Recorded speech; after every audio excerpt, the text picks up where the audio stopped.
الحمد لله نحمده ونستعينه ونستغفره ونعوذ بالله من شرور أنفسنا ومن سيئات أعمالنا من يهده الله فلا مضل له ومن يضلله فلا هادي له وأشهد أن لا إله إلا الله وحده لا شريك له وأشهد أن سيدنا ونبينا ومولانا محمد اللهم صل على محمد وعلى آل محمد كما صليت على إبراهيم وعلى آل إبراهيم وبارك على محمد وعلى آل محمد كما باركت على إبراهيم وعلى آل إبراهيم في العالمين إنك حميد مجيد صلى الله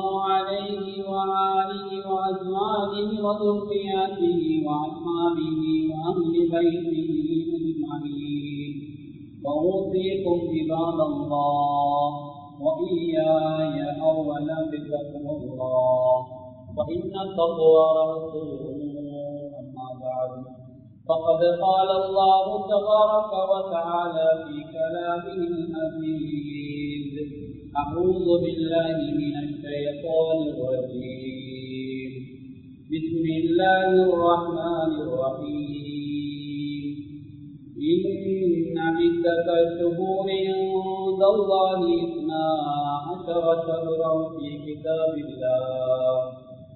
كتاب الله يوم خلق السماوات والأرض منها 4 حرم صدق الله العظيم. அளவற்ற அருளாளன் நிகரற்ற அன்பாளன் ஏகநாயன் அல்லாஹ் ஒருவனுக்கே புகழ் அனைத்தும் அல்ஹம்துலில்லாஹ். அந்த அல்லாஹ்வை போற்றுகின்றேன், புகழுகின்றேன். அந்த அல்லாஹ்வின் உயரிய பேர்நாமத்தை கூறி இன்றைய குத்துபா என்னும் இந்த பிரசங்கத்தை ஆரம்பம் செய்கிறேன். சலாத்தும் சலாமும் என் உயிரிழந்த மேலான கண்மணி நாயகம் முஹம்மது முஸ்தபா ஸல்லல்லாஹு அலைஹி வஸல்லம் என்பவர் மீதும் அன்னாரின் அடிச்சுவடுகளை அனுபவம் பிறகாது தமது வாழ்விலை பின்பற்றி வெற்றிகளை கண்ட அருமை சஹாபாக்கள், தாபிஊன்கள், தபஉ தாபிஈன்கள், முஸ்லிமான மோமினான ஆண்கள் பெண்கள் யாவர் மீதும் அல்லாஹ்வுடைய சாந்தியும் சமாதானமும் என்றென்றும் உண்டாவதாக. எந்தோ ஒரு நாள் இவ்வுலகம் மறந்ததற்கு பின்னால் மேலான ஜென்மத்தில் திருதவும் கூலியாக கிடைக்கட்டுமா என்று துவா செய்கிறேன். அல்லாஹ் கபூல் செய்வானாம். ஆமீன். அல்லாஹ்வுடைய கடமை நிறைவேற்றுவதற்காக அல்லாஹ் விரும்பக்கூடிய இடமாகிய அவனது வீட்டிலே, அவனது மாளிகையிலே ஒரு ஊரிலே முஸ்லீம்கள் வாழுகிறார்கள் என்பதற்குரிய அடையாளம் தான் அந்த ஊரிலே மஸ்ஜித் இருப்பது. அத்தகைய மஸ்ஜிதிலே ஒன்று கூடி இருக்கின்ற இஸ்லாமின் அடையாள சின்னமாக இருக்கின்ற அல்லாஹுவின் வீடாகிய மஸ்ஜிதிலே அமர்ந்திருக்கின்ற அல்லாஹுவின் நல்லடியார்களே, நல்லதை கேட்போம், அதன்படி நடப்போம், அதன்பால் அழைப்போம். அதனூடாக நாளைய மறுமையிலே நானும் நீங்களும் எங்களை சார்ந்திருக்கின்ற முஸ்லிம்களும் சுவர்க்கத்திலே இருப்போம் என்ற எண்ணத்தை உள்ளத்திலே ஆழமாக வைத்து நீயத்தோடு இந்த பள்ளியை அமர்ந்திருக்கின்ற நண்பர்களே, வாலிபர்களே, வயோதிபர்களே, வர இருக்கின்ற நண்பர்களே, நண்பர்களே, வயதிலே சிறிய இளையவர்களே, என்னை விட அனுபவத்திலும் அறிவிலும் காலத்திலும் முக்கிய வயோதிபர்களே, எல்லா சந்தர்ப்பங்களும் அல்லாஹ்வை பயந்து கொள்ளுமாறு, குறிப்பாக பள்ளிக்குள்ளே இருக்கின்ற போதும், வெளியே இருக்கின்ற போதும், உள்ளூரில் இருக்கின்ற போதும், வெளியூரில் இருக்கின்ற போதும், தனிமையில் இருக்கின்ற போதும், வீட்டாக இருக்கின்ற போதும், இரவிலும் பகலிலும் ரகசியமாகவும் அறிமுகமானவர்களுக்கு மத்தியிலும் அறிமுகம் இல்லாதவர்களுக்கு மத்தியிலும் சிரிப்பாக சந்தோஷமாக இருக்கின்ற கட்டங்களிலும் சோபான சங்கடமான கட்டங்களிலும் அல்லாஹ் எங்களை பார்த்து கொண்டிருக்கிறான் என்ற சிந்தனையோடு எங்களுடைய ஒவ்வொரு நிமிடத்தையும் ஒவ்வொரு வினாடியில் நகர்த்துமாறு எனக்கும் உங்களுக்கும் வசியத்து பண்ணிக் கொள்கிறேன். எனவே இந்த உலகத்திலே அல்லாஹ்வை பயந்து வாழ்ந்து நல்ல முடிவோடு நாளைய மறுமை நாளிலே மேலான ஜென்மத்திற்கு இருக்கக்கூடிய கூட்டத்திலே அல்லாஹ் என்னை சேர்த்துக் கொள்வானா. அன்பான அல்லாஹுவின் நல்லடியார்களே, வாலிபர்களே, வயோதிபர்களே, சிறார்களே, அல்லாஹ் சுப்ஹானஹு வ தஆலா இந்த உலகத்திலே எங்களுக்கு வாழக்கூடிய ஒரு வழிமுறையை காட்டியிருக்கிறான். அந்த முறை பிரகாரம் வாழுகின்ற போது நானும் நீங்களும் இந்த உலக வாழ்விலே வாழ்ந்த வாழ்க்கை நிச்சயமாக சந்தோஷமான வாழ்க்கையாக நல்லதொரு முடிவோடு நானும் நீங்களும் செல்வோம். எனவே அன்பான அல்லாஹ்வின் நல்லடியார்களே, காலங்கள் மிக வேகமாக சென்று கொண்டிருக்கின்றன. நாம் விரும்பியோ விரும்பாமலோ நான் எப்படி நன்மையில் கழித்தோமோ தீமையில் கழித்தோமோ எங்களை அறியாமல் காலம் நேரம் மிக வேகமாக சென்று கொண்டிருக்கின்றன. அன்பான அல்லாஹ்வின் நல்லடியார்களே, என்னிடத்தில் இருக்கக்கூடிய ஒரு பொருளுக்கு விலை பேசலாம், என்னுடைய மொபைலுக்கு விலை பேசலாம், உங்களுடைய மொபைலுக்கு விலை பேசலாம், என்னுடைய உங்களுடைய தோட்டந்தரவுகள் கடைகள் பொருள்களுக்கு விலை பேசலாம். ஆனால் அல்லாஹ் எனக்கும் உங்களுக்கும் தந்திருக்கின்ற ஆயுள், அல்லாஹ் எனக்கும் உங்களுக்கு தந்திருக்கின்ற மனுஷியானங்கள், அல்லாஹ் எனக்கும் உங்களுக்கும் தந்திருக்கின்ற நிமிடங்கள், அல்லாஹ் எனக்கும் உங்களுக்கு தந்திருக்கின்ற செகண்டுகள், இதற்கு விலை பேச முடியாது. அன்பானவர்களே, அன்பான அல்லாஹ்வின் நல்லடியார்களே, இன்றைக்கு 2 லட்சம் பணம் வேண்டும், ஆனால் 2 லட்சம் தேடிக்கொள்ள முடியவில்லை. நாளை அந்த சேர்த்து 4 லட்சமோ 6 லட்சமோ தேடிக்கொள்ளலாம். ஆனால் இன்றைய நாள் போனால், கண்ணியமானவர்களே, இன்றைய நாள் அடுத்த நாள் அல்ல. இன்றைய நாள் வெள்ளிக்கிழமை. இன்றைய நாள்ல உள்ள சிறப்பல்ல நாளைய நாள். இன்றைய நாள்ல ஓதுரா சூரா கஹ்ஃபுக்கு நன்மை வேற.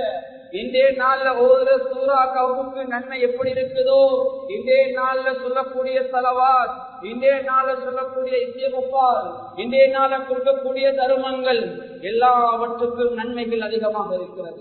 அதனால் அன்பான அல்லாஹ்வின் நல்லடியார்களே, இந்த வெள்ளிக்கிழமை உதயமாக முன் அந்த மக்ரிபுடைய நேரத்தில் இருந்து இந்த வெள்ளிக்கிழமை அடையாளப்படுத்தும் முகமாக மக்ரிபுடைய அந்த ஜமாத் தொழுகையிலே இமாம் சூரத்துல் காஃபிரூனையும் குல் ஹுவல்லாஹு சூரத்தை ஓதுவார். குல் ஹுவல்லாஹு சூரத்தையும் ஓதுவார். இஷா தொழுகை வந்துவிட்டால் அங்கே சூரத்துல் அலாக் சூரத்துல் காஷியாவை ஓதுவார். சுபவுடைய தொழுகை வந்துவிட்டால் அங்கே சஜதா தகர் போன்ற சூறாக்களை கண்ணியமானவர் ஏன் ஓதுகிறார்? அடுத்த நாள் வெள்ளிக்கிழமை, அது பெருமதியான நாள். அன்றைய நாளுடைய நிமிடங்கள், அன்றைய நாளுடைய ஒவ்வொரு வக்துகளும் பெருமதி என்பதை அதற்கு முன்னால் இந்த நாள் உதயமாகின்ற போதே, இந்த நாள் தொடங்குகின்ற போதே எங்களுக்கு அடையாளப்படுத்தி தருகிறது. இது பெண்பான அல்லாஹ்வின் நல்லடியார்களே, காலம் நேரம் பெருமதியானது, காலம் நேரம் விலை மதிக்க முடியாதது.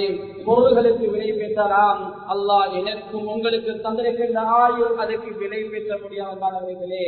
என்னுடைய நேரம் எனக்கு எப்படி பெருமதியோ உங்களுடைய நேரம் உங்களுக்கு பெருமதி. அதே போல ஒரு லோயருடைய நேரம் அவருக்கு எப்படி பெருமதியோ, ஒரு அதிபருடைய நேரம் அவருக்கு எப்படி பெருமதியோ, ஒரு ஆசிரியர் குலாம் அல்லது உஸ்தாதுமார்கள் அல்லது நாட்டினுடைய அரசர்கள் அல்லது சாதாரண பொதுமகன் அல்லது ஒரு நிர்வாகி அவனுடைய நேரம் அவர்களுக்கு எப்படி பெருமதியோ, அதே போன்று ஒவ்வொருடைய நேரம் அவரவருக்கு பெருமதியானது. அதனால நாங்கள் விரும்பியோ விரும்பாமலோ காலம் வேகமாக சென்று கொண்டிருக்கிறது. நல்லடியார்களே, சென்ற வெள்ளிக்கிழமை 1445 இருந்தோம்.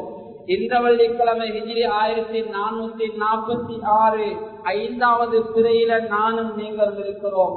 அன்பான அல்லாஹ்வின் நல்லடியார்களே, எனவே நானும் நீங்களும் ஒவ்வொரு வருடம் எங்களை பரிசோதிக்க வேண்டிய, எங்களை சுய விசாரணை செய்ய வேண்டிய நிலைப்பாடிலே நானும் நீங்கள் இருக்கிறோம். அன்பான அல்லாஹ்வின் நல்லடியார்களே, ஒரு முஸ்லிமை பொறுத்த வகையிலே அந்த முஸ்லிம் நாளாந்தம் ஒவ்வொரு நாளும் தூங்குவதற்கு முன்னால் தன்னை சுய விசாரணை செய்து கொள்ள வேண்டும். அதற்கு முடியவில்லையா, வாராந்தமாவது தன்னை சுய விசாரணை செய்து கொள்ள வேண்டும். அதற்கு முடியவில்லையா, மாதாந்தமாவது தன்னை சுய விசாரணை செய்து கொள்ள வேண்டும். அதற்கு முடியவில்லையா, வருடாந்தமாவது, வருடங்கள் முடிகின்ற போது கூட நாம் எங்களை கொஞ்சம் சுய விசாரணை செய்ய வேண்டிய கடமை எனக்கு இருக்கிறது. அன்பானவர்களே, கடந்த காலத்திலே அல்லாஹ்வோடு சம்பந்தப்பட்ட விடயங்கள், உரிமைகள், அடியார்களோடு சம்பந்தப்பட்ட விடயங்கள், மனைவியோடு எப்படி நடந்திருக்கிறோம், பிள்ளைகளோடு எப்படி நடந்திருக்கிறோம், தாய் தந்தையோடு எப்படி நடந்திருக்கிறோம், ரத்த உறவுகளோடு எப்படி நடந்திருக்கிறோம், முஸ்லீம்களோடு எப்படி நடந்திருக்கிறோம், நடந்திருக்கிறோம், முஸ்லீம் அல்லாதவர்கள் எப்படி நடந்திருக்கிறோம், எங்களுடைய நண்பர்களோடு எப்படி நடந்திருக்கிறோம், எங்களுக்கு கீழே வேலை செய்யக்கூடிய வேலையாட்களோடு எப்படி நடந்திருக்கிறோம். அன்பான அல்லாஹ்வின் நல்லடியார்களே, இதெல்லாம் ஒவ்வொரு நாளும் நாங்கள் சுயவிசாரணை செய்ய வேண்டுமானவர்களே. கடந்த காலம் எங்களால் யார் யாருக்கு அநியாயம் இழைக்கப்பட்டிருக்கிறது, கடந்த காலம் என்னால் எத்தனை வக்துகள் மிஸ் ஆகியிருக்கிறது, கடந்த காலத்தில் எத்தனை பேருடைய மனதை நான் உடைத்திருக்கிறேன். அன்பானவர்களே, இனி இந்த வருடம் என்னுடைய வாழ்க்கையில் இப்படியான தவறு இடம்பெறக்கூடாது. ஒரு தொழுகையை கூட நான் தவறவிடக்கூடாது. அவ்வளவு ஜமாஅத்தோடு சொல்ல வேண்டும். என்னால் பிறருக்கு அநியாயம் விடக்கூடாது. என்னுடைய ஆயுளே நிறைய விடயங்களை நான் முடித்து விட்டேன் என்ற ஒவ்வொரு மனிதனை யோசிக்க வேண்டுமானவர்களே. எனவே அதற்குத்தான் ஹிஜ்ரி ஆண்டு எங்களுக்கு நிறைய பாடங்களை கற்றுத் தருகிறது. ஹிஜ்ரத்துடைய முக்கியத்துவம் எல்லாருக்கும் தெரியும். அன்பானவர்களே, மதீனாவுடைய சாசனம் இஸ்லாமிய வரலாற்றிலே பேசப்படக்கூடிய சாசனமாக இருக்கிறது. அல்லாஹ் பெருமானா ஸல்லல்லாஹு அலைஹி வஸல்லம் அன்னவர்கள் மக்காவுடைய வாழ்க்கை என்பது அலாதியானது, மதீனாவுடைய வாழ்க்கை என்பது மலாதியானது. ஸல்லல்லாஹு அலைஹி வஸல்லம் மதீனாவுடைய காலத்திலே மக்காவுடைய காலத்திலே நிறைய விடயங்களை சாதித்தார்கள். அதைவிட அதிகமான விடயங்களை சமூகத்துக்கு தேவையான இந்த சமூகத்தை ஒரு ஒற்றுமையான சமூகமாக, ஒரு கட்டுக்கோப்புக்கு கீழ் கொண்டு வரக்கூடிய சமூகமாக, ஆன்மீகத்துறையிலே வழிகாட்டக்கூடிய மையமாக இருக்கின்ற மஸ்ஜிதில் இருக்கக்கூடிய சந்தர்ப்பம் எல்லாம் ஹிஜ்ரத்துக்கு பின்னால் தான் அமைகிறது. அவர் பெருமானார் ஸல்லல்லாஹு அலைஹி வஸல்லம் மக்காவுடைய வாழ்வை எடுத்து பார்த்தால் அந்த காலகட்ட இன்னடங்காத கஷ்டங்களை அங்கே அனுப்பிக்கிறார்கள். பெருமானார் ஸல்லல்லாஹு அலைஹி வஸல்லம் சஹாபாக்கள் ஒரு நாள் வந்து பெருமானார் ஸல்லல்லாஹு அலைஹி வஸல்லம் அவர்களை சந்தித்து வருகிறார்கள். நாயகமே, மக்காவிலே உள்ள இந்த குறைஷி காபிர்கள் எங்களுக்கு தொல்லை தருகிறார்கள். நாளுக்கு நாள் அவருடைய கஷ்டம் கூடிக்கொண்டு போகிறது. நாளுக்கு நாள் இன்னல் தரக்கூடிய அருவருப்பான வார்த்தைகளை சொல்லிக் கொண்டிருக்கிறார்கள். இதற்கு ஒரு தீர்வு கிடைக்காதா நாயகமே என்று கேட்கிறார்கள். எங்கள் தலைவர் பெருமானார் ஸல்லல்லாஹு அலைஹி வஸல்லம் அவர்கள் சொன்னார்கள், நேற்றிரவு ஒரு கனவு கண்டேன். அந்த கனவிலே நான் கண்ட விடயம் மக்காவை விட்டு எஸ்ரிப் என்ற, அதாவது மதீனாவுக்கு ஹிஜ்ரத் செல்லுமாறு கனவு கண்டிருக்கிறேன். எனவே உங்கள விருப்பமானவர்கள் இருவராக மூவராக மக்காவை விட்டும் ஹிஜ்ரத் மதீனாவுக்கு செல்லலாம் என்று பெருமானார் ஸல்லல்லாஹு அலைஹி வஸல்லம் அவர்கள் சஹாபாக்களை பார்த்துக் கொள்கிறார்கள். உடனே சஹாபாக்கள் புறப்பட ஆரம்பிக்கிறார்கள். அபிசினியாவுக்கு ஹிஜ்ரத் சென்ற சஹாபாக்களும் அங்கிருந்து மதீனாவை வந்தடைந்தார்கள். அன்பான அல்லாஹ்வின் நல்லடியார்களே, இவர்கள் சென்றதுக்கு பின்னால் ஹஜ்ரத் பெருமானார் ஸல்லல்லாஹு அலைஹி வஸல்லம் அன்னவர்கள் ஹஜ்ரத் அபூபக்கர் சித்திக் ரலியல்லாஹு தஆலா அன்ஹு அவர்கள் இருவர்களும் மதீனாவை நோக்கி புறப்பட ஆரம்பிக்கிறார்கள். அன்பானவர்களே, மக்காவை விட்டு மதீனாவுக்கு சென்ற ஹிஜ்ரத் சென்ற சஹாபாக்களிலே பகிரங்கமாக மக்களிடத்திலே சொல்லிவிட்டு சொன்னவர் ஹஜ்ரத் உமர் இப்னு கத்தாப் ரலியல்லாஹு தஆலா அன்ஹு அவர்கள் திடகாத்திரமான வீரத்தன்மையோடு மக்காவை விட்டு மதீனாவுக்கு நாங்கள் ஹிஜ்ரத் போகிறோம் என்ற வார்த்தையை சொல்லிவிட்டு போன அன்பானவர்களே, அதே போல சென்றதுக்கு பின்னால் ஹஜ்ரத் பெருமானார் ஸல்லல்லாஹு அலைஹி வஸல்லம் அன்னவர்கள் ஹஜ்ரத் அபூபக்கர் சித்திக் ரலியல்லாஹு தஆலா அன்ஹு அவர்களோடு மக்காவிலிருந்து மதீனாவை நோக்கி புறப்படுகிறார்கள். மக்காவில் இருக்கின்ற அந்த குறைஷி காவலுக்கு தெரிய வருகிறது, ஸல்லல்லாஹு அலைஹி வஸல்லம் அவர்கள் இந்த நாட்டை விட்டும் இன்னொரு நாட்டுக்கு போகிறார்கள் சொன்னதும் போகவிடக்கூடாது, இந்த இஸ்லாம் என்ற மார்க்கத்தை அழித்து விட வேண்டும் என்று அங்குள்ள குறைஷிகள் என்ன செய்தார்கள் தெரியுமா? அவர்களே ஒரு திட்டம் தட்டி போக விடாமல் அவர்களை மறைப்பதற்கு முயற்சிக்கிறார்கள். அங்கே படையெடுத்து பெருமானார் ஸல்லல்லாஹு அலைஹி வஸல்லம் அவர்கள் மதீனாவுக்கு சென்றடையக்கூடிய அந்த பாதை வழியாக செல்கின்றார்கள். கண்ணியமான அல்லாஹ்வின் நல்லடியார்களே, அல்லாஹ்வுடைய உதவியை பாருங்கள். ஹஜ்ரத் அபூபக்கர் சித்திக் ரலியல்லாஹு தஆலா அன்ஹு அவர்களும் எங்கள் தலைவர் பெருமானார் ஸல்லல்லாஹு அலைஹி வஸல்லம் அவர்களும் சென்ற பாதை அப்படியே செல்லக்கூடிய சந்தர்ப்பத்திலே பெருமானார் ஸல்லல்லாஹு அலைஹி வஸல்லம் அவர்களும் ஹஜ்ரத் அபூபக்கர் சித்திக் ரலியல்லாஹு தஆலா அன்ஹு அவர்களும் அந்த தௌர் குகைக்குள்ளே அவர்கள் என்ன செய்கிறார்கள்? அடைக்கலமாகிறார்கள். மாணவர்களே, அந்த சந்தர்ப்பத்திலே இந்த குறைஷிகள் தேடிக்கொண்டு வந்தார்கள். அவர்களுக்கு காலடி தேட முடியவில்லை. அல்லாஹ்வுடைய உதவியை பாருங்கள். ஒட்டக மந்தைகளை மேய்த்து சென்றவர்கள் ஒட்டக மந்தைகளை மேய்த்து சென்றதன் காரணமாக அதனுடைய கைகள், அதனுடைய காலடிகள், அதாவது முன்னால் சென்றவர்களுடைய அடையாளத்தை அப்படி அழித்து அவர்களுக்கு தேடிக்கொள்ள முடியவில்லை. அப்படியே வந்து என்ன செய்கிறார்கள்? தௌர் குகைக்கு முன்னால் நிற்கிறார்கள். இங்குதான் ஒளிந்திருக்கிறார்கள் நினைப்பார்கள். கனிமா இங்குதான் இவர்கள் ஒளிந்திருக்கிறார்கள் என்று அந்த தௌர் குகையை பார்க்கின்றார்கள். வளமைக்கு மாற்றமாக தௌர் குகைக்கு முன்னால் கண்ணியமானவர்களை கிளை விட்டு மிக உயர்ந்த ஒரு மரம் அங்கே காட்சி அளிக்கிறது. அதை பார்த்து யோசிக்கிறார்கள், இது இன்று நேற்று முளைத்த மரம் அல்ல, இது பல வருடங்களுக்கு முன்னால் முளைத்த மரம் என்று அங்கே நினைக்கிறார்கள். அதனோடு நின்று வரவில்லை. அந்த மரத்திலே புறாக்கள் கூடு கட்ட, கண்ணியமானவர்களே அந்த மரத்திலே சிலந்திகள் வலை பின்ன, மீண்டும் அவர்கள் பார்க்கிறார்கள் புறா கூடு இருக்கிறது, சிலந்திகள் வலை பின் இருக்கிறது. இது நேற்று இன்று கட்டிய கூடல்ல, நேற்று இன்று இழுத்த சிலந்தி வலைகள் அல்ல. அதனால் இங்கே அவர்கள் இல்லை என்ற முடிவுக்கு வருகிறார்கள். அதனை விட்டு அதற்கு பின்னால் அவர்கள் சென்றதற்கு பின்னால் பெருமானார் ஸல்லல்லாஹு அலைஹி வஸல்லம் மன்னவர்கள் அவர்களும் அப்படியே மதீனாவை சென்றடைகிறார்கள். அன்பானவர்களே, மக்காவிலே கஷ்டங்கள் கொடுத்தாலும் மதீனத்திலே உள்ள மக்கள் பெருமானாருடைய வருகையை எதிர்பார்த்துக் கொண்டிருக்கிறார்கள். பெருமானாருடைய வருகையை சிறார்கள் கூட எதிர்பார்த்துக் கொண்டிருக்கிறார்கள். பெருமானார் ஸல்லல்லாஹு வருகையை ஊதாகலமாக சந்தோஷமாக அந்த மக்கள் வரவேற்றார்கள். இன்றும் எங்களோட பிள்ளைகள் படிக்கக்கூடிய ஒரு பைக் காராக பதில் என்று சொல்லக்கூடிய பைக் அன்பான கசீதா எங்கிருந்து உருவானது? பெருமானாரை வரவேற்ற கசீதா. அன்பானவர்களே, ஸல்லல்லாஹு அலைஹி வஸல்லம் அவர்கள் மதீனாவுடைய கோடர், மதீனாவுடைய அந்த பகுதியை அடைகின்ற அதே நிமிடம் சிறார்களை எல்லாம் மலைகளுக்கு மேலே ஏற்றி அந்த கசீதாவை படித்து வரவேற்கிறார்கள். طلع البدر علينا من ثنيات الوداع وجب الشكر علينا ما دعا لله داع أيها المبعوث فينا يتشرف المدينة. அப்படியே தொடங்குகின்ற அந்த பைத்தை படித்து வரைக்கிறார்கள். அன்பானவர்களே, அதில் என்ன சொல்லப்படுகிறது? எங்களுக்கு ஒரு பிரகாசம் உதித்து விட்டது. தனியாத்தில் வதா என்று சொல்லக்கூடிய இடத்திலிருந்து எங்களுக்கு ஒரு பிரகாசம் உதித்து விட்டது. அந்த பிரகாசம் தீனின் பக்கம், மார்க்கத்தின் பக்கம், ஹிதாயத்தின் பக்கம் அழைக்கின்ற காலம் எல்லாம் அவருக்கு வழிபடுவது எங்களுக்கு கடமையாகிவிட்டது. எனவே அவருடைய வருகை இந்த மதீனாவை சிறப்பாக்குகிறது என்ற கருத்துப்படக்கிறார்கள். எல்லாம் நீண்ட ஒரு பைத்தை படித்து வரவேற்றார்கள். அன்பானவர்களே, பெருமான் அவருடைய வருகைக்கு பின்னால் அந்த யஸ்ரிப் என்று சொல்லக்கூடிய அந்த நகரம் மதீனத்துன் நபி, நபியுடைய நகரம் என்று அந்த பெயர் மாற்றப்படுகிறது. காலப்போக்கில் அல் மதீனா அல் முனவ்வரா, பிரகாசமான நகரம் என்று அந்த பெயர் சூட்டப்பட்டிருக்கிறது. அன்பான அல்லாஹ்வின் நல்லடியார்களே, அந்த பயண முடிவுக்கு பின்னால், அந்த ஹிஜ்ரத்துக்கு பின்னால் நிறைய பாடங்களை இஸ்லாம் எங்களுக்கு கற்றுத்தருகிறது. பெருமானார் ஸல்லல்லாஹு அலைஹி வஸல்லம் அவர்கள் இங்கிருந்து சென்ற அந்த சஹாபாக்கள் மக்காவிலே தொழிலோடு, தன்னுடைய வீடுகளோடு, தன்னுடைய தோட்டம் துறவுகளோடும், நல்ல செழிப்போடு, செல்வங்களோடு வாழ்ந்த சஹாபாக்கள் தான் அப்படியெல்லாம் விட்டு அப்படியே மதீனாவுக்கு சென்றார்கள். வெறும் கையோடு அல்லாஹ்வுக்காக, அல்லாஹ்வுடைய ஷரீஅத்தின் மேலோடுவதற்காக அன்பானவர்களே அங்கு சென்றார்கள். கண்ணியமானவர்களே, அங்குள்ள அன்சாரிகள் எல்லாம் அவர்களுக்கு இருக்கின்ற பொருளாதாரத்திலே அரைவாசியை கொடுப்பதற்கு முன்வந்தார்கள். ஆனால் இங்கிருந்து சென்ற முஹாஜிர்கள் அதை எடுப்பதற்கு மறுத்தார்கள். அன்பான அவர்களால் எடுக்க முடியும், அனுமதி இருக்கிறது, இக்கட்டான காலகட்டம், ஆனால் எடுக்கவில்லை. ஏன் காரணம்? பிறர் உழைப்பிலே நாங்கள் வாழ விருப்பமில்லை, சுயமாக தொழில் செய்ய போகிறோம். மதீனாவுடைய பஜாரை காட்டுங்கள் என்று அந்த சந்தை காட்டப்படுகிறது.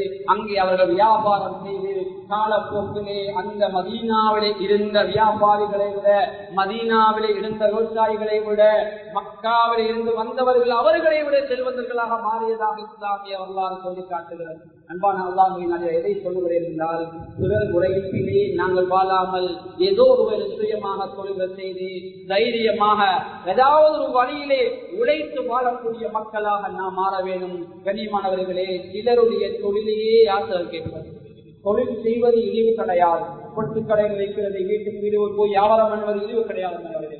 தொழில் இல்லாமல் இருந்தால் யாத்திரை கேட்போம், கேட்டா கொடுப்பார்கள், இல்லை என்றால் கேட்கின்ற போது அவர் இருந்தால் கொடுப்பார், இல்லை என்றால் தரமாட்டார்கள். அன்பார்கள் கொடுத்தால் நாங்கள் திருப்தி கொள்வோம், கொடுக்கவில்லை என்றால் திருத்துவோம். எனவே தொழில் இருக்கிறது மிக முக்கியமான ஒரு விடயம்.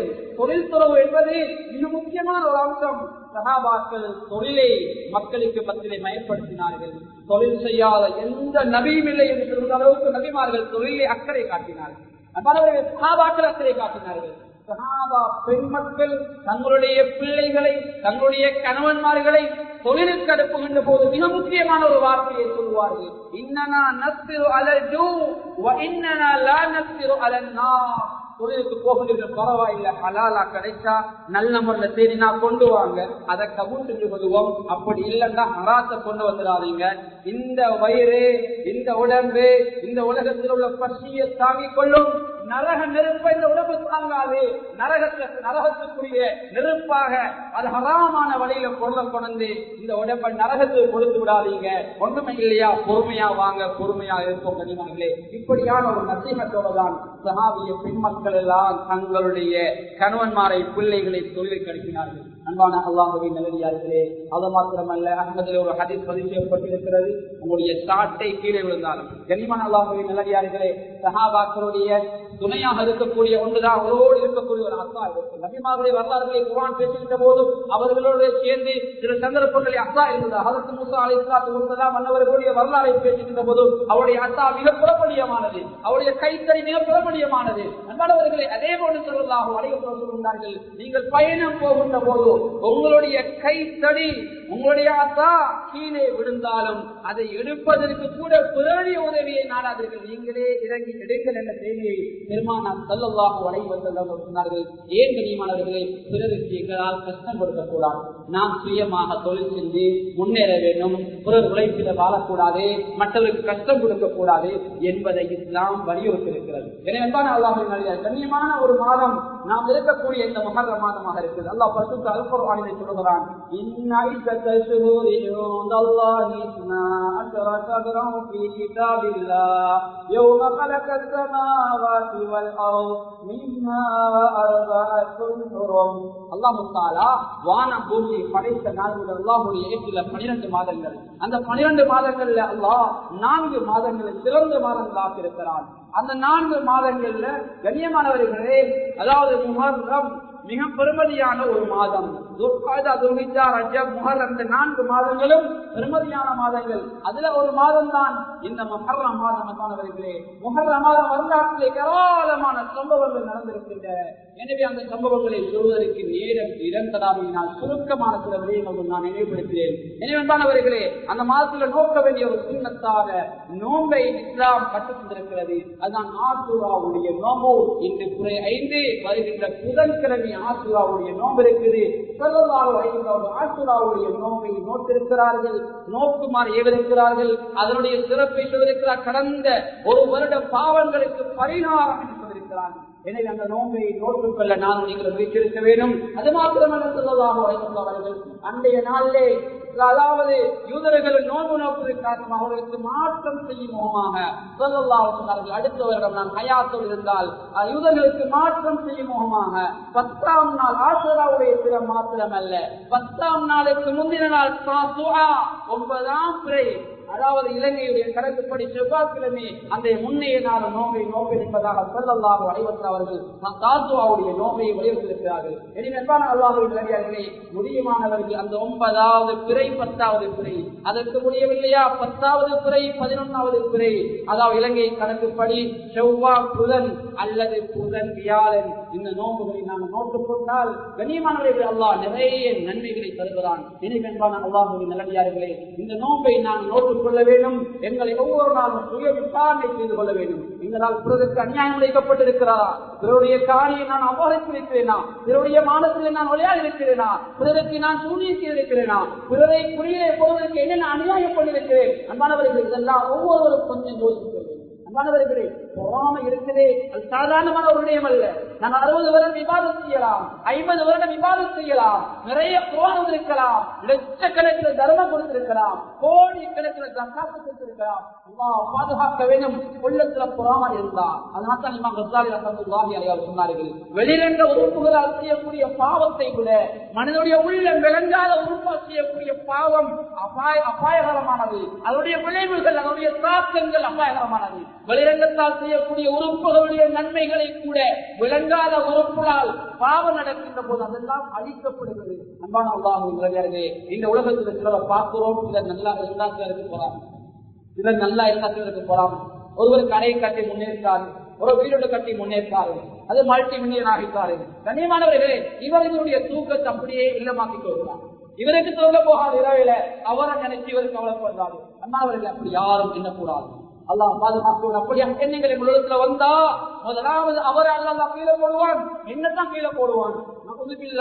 யாருக்கெல்லாம் புலி வைக்கிறோமோ நிச்சயமான புலியை நாங்க தான் விடுவோம். அபூ ஜஹல் வந்ததை போல இஸ்லாமிய வரலாறு அழகா சொல்லி காட்டுது. எனவே அல்லாஹ் நல்லடியார்களே, மிக முக்கியமான சில விடயங்களுக்கு நினைவுபடுத்தினேன். கடந்த காலத்தை கொஞ்சம் யோசிங்க. எங்களால யாருக்கும் இந்த அநியாயம் நடக்கக்கூடாது, யாருடைய மனதும் எங்களால் மோகடிக்க கூடாது. கனிமான அல்லாஹ்வின் நல்லடியார்களே, தொழுகைகளை எந்த குறைச்சலை செய்யக்கூடாது. தொழுகையை பார்த்திருக்கிறேன், அது பொறுமதியான இபாதத். ஒரு முஸ்லிமுடைய வாழ்விலே தொழுகை எப்படியான இபாதத்தினால் ஒரு உடம்புக்கு தலை எப்படி அவசியமோ, தலை இல்லாத மனிதனை அடையாளம் கண்டு கொள்ள முடியாதோ, அதே போல ஒரு மோமினுடைய வாழ்க்கையிலே தொழுகை என்றார்கள் ஸல்லல்லாஹு அலைஹி வஸல்லம். தொழுகை இல்லைன்னா அது முஸ்லிமே இல்லை என்று முஸ்லிமே இல்லை என்பதற்குரிய ஒரு சான்றாக இருக்குது. ஆனால் தொழுகையை வாழ்க்கையில நடைமுறைப்படுது.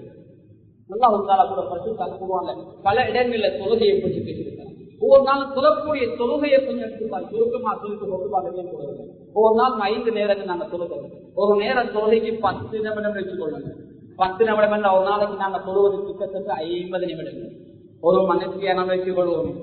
ஒரு நாளைக்கு 24 மனத்தியானத்துல தொழுவது ஒரு மனத்தியானம் உள்ளாவும். அப்படி என்றால் கண்ணியமா நோம்பு எடுத்து பாருங்க. 12 மாதத்துல ஒரு மாதம் நோம்பு பிடிக்கிறோம். 12 வருடங்கள்ல ஒரு வருடம், 24 வருடங்கள் வாழக்கூடிய ஒரு மனிதன் தன்னுடைய ஆயுள் ஒரே ஒரு வருடம் சொல்கிறான். 24 வருடங்கள் வாழக்கூடிய ஒரு மனிதன் தன்னுடைய ஆயுள்ல 2 வருடம் நோம்பு பிடிக்கிறான். 24 வருடங்கள் 48 ஆக்குங்க. 48 வருடங்கள் வாழக்கூடிய ஒரு மனிதன் தன்னுடைய ஆயுள்ல 2 வருடங்கள் சொல்கிறான். 4 வருடங்கள் நோம்பு பிடிக்கிறான். 96 என்றா 4 வருடங்கள் சொல்கிறான். 8 வருடங்கள் நோம்பு பிடிக்கிறான். கண்ணியமான அல்லாஹ்வின் நல்லடியார்களே, நாங்க செஞ்ச இபாதத்து கொஞ்சம், ஆனா அதுக்கு நிறைவான கூலி அல்லாஹ் தருகிறார். கண்ணியமானவர்களே, இதே சந்தர்ப்பத்தில் நாங்க டாய்லெட் சைத்தானுடைய வீடு, இது அல்லாஹ்வுடைய வீட்டுக்கு கொடுத்த நேரத்தை நான் சொல்றேன். சைத்தானுடைய வீடு, சைத்தானுடைய வீட்டுக்கு கொடுத்த நேரத்தை பாருங்க.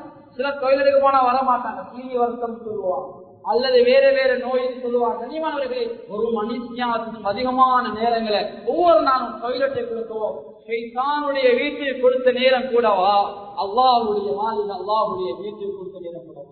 அந்தவர்களே கொஞ்சம் யோசிங்க. இன்னும் நாங்க பள்ளியோட தோற்காக இல்லையா? ஒவ்வொரு முஹர்ரம் நீங்கள் சொல்லுகின்ற பாடம் நாங்க திருந்தோம். நாங்க தௌபாவுடைய வழியை நிச்சயமாக ஒவ்வொரு நாளும், ஒவ்வொரு வெள்ளிக்கிழமையும் தௌபாவுடைய நாள், ஒவ்வொரு முஹர்ரமும் தௌபாவுடைய வருடம். எனவே கண்ணியமானவர்களை எங்களை தீர்த்துக் கொள்வோம். ஒவ்வொரு நாளும் தௌபாவை தூங்குவதற்கு முன்னால் தௌபாவோடு தூங்குவோம். எனவே அல்லாஹ்வின் நல்லடியார்களே, முக்கியமான சில விடயங்களை உங்களுக்கு நான் நினைவுபடுத்தினேன். இதை மனதில் எடுத்துக் கொள்ளுங்க.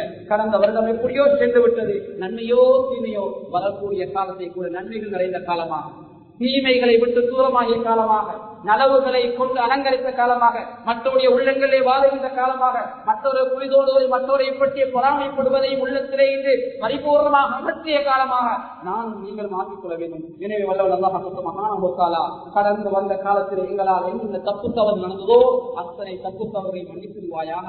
யா அல்லாஹ், வரக்கூடிய காலங்கள் அப்படியான தவறுகள் நடக்காமல் எங்களை பாதுகாத்துடுவாயாக. யா அல்லாஹ், அல்லாஹ் உன்னுடைய உரிமைகளை நாங்கள் ஏதாவது கடமைகளை குறைத்து செய்திருந்தால் எங்களை மன்னிச்சிடுவாயாக. அடியாவுடைய விடயங்களை ஏதாவது நாங்கள் செய்திருந்தா இறைவா நீங்களை மன்னிச்சிடுவாயாக. யா அல்லாஹ், பொருத்தமான முறையில பொருத்தமான இடத்துல லா இலாஹ இல்லல்லாஹ் முஹம்மது ரசூலுல்லாஹ் என்ற கலிமாவை கொண்டு எங்களுக்கு மௌத்த தந்துடுவாயாக. நாளைய வறுமை நாளை இஹ்லாஸை கொண்டு எங்களை கண்ணியப்படுத்திடுவாயாக. யா அல்லாஹ், எங்களை துஆவை தன்னுடைய கிருபையை கொண்டு கேட்டுக்கொள்வாயாக. ஆமீன் ஆமீன். வ ஆகிரு தஅவானா அனில் ஹம்துலில்லாஹி ரப்பில் ஆலமீன்.